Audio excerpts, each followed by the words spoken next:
So what we're trying to do here is determine the minimum required sample size to be able to calculate a confidence interval for the mean that has a desired level of accuracy.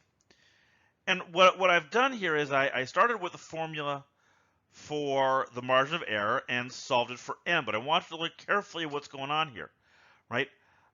I used that special version that we talked about very briefly at the end of the last lecture, that used the they used the population standard deviation and a z-score. Now this isn't ideal.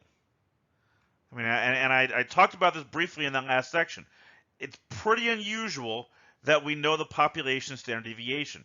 However, we simply cannot use the other formula that with a t-score in it to do this. And the reason for that is we cannot fill in that t-score without first knowing the sample size.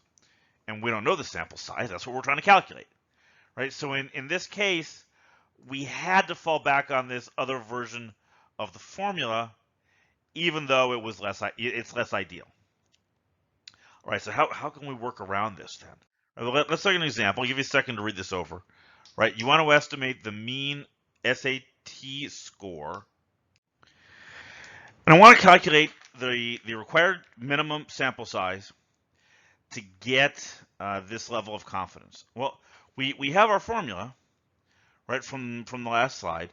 I know that the sample size is equal to z alpha over 2 times sigma divided by the margin of error squared.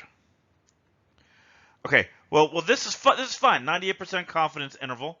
I can get the z-score that corresponds to that. That would be 2.33. The margin of error, what did I say here? A margin of error of 100 points.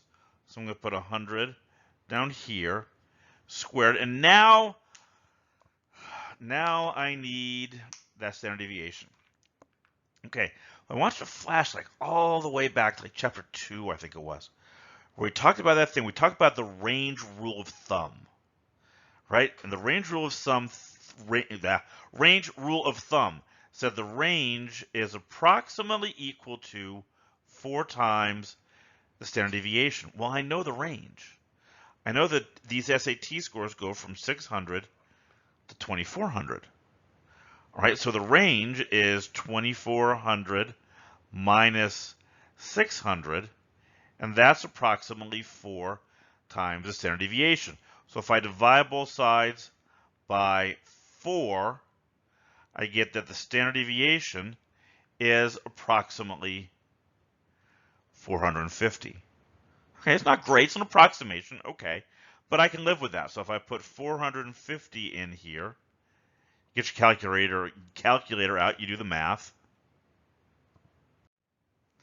you get 109.935. You remember this the same thing here. You are always going to round up. So I would say I need a minimum of 110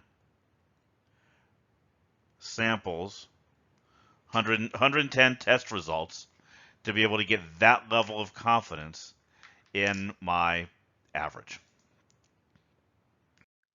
Okay, so what's next? We've got one more of these to do. Right? We've talked about confidence intervals for a population proportion, confidence intervals for a population mean. The last one we talk about is confidence intervals for the variance or standard deviation. And to do that, we're going to have yet another distribution added to our toolbox.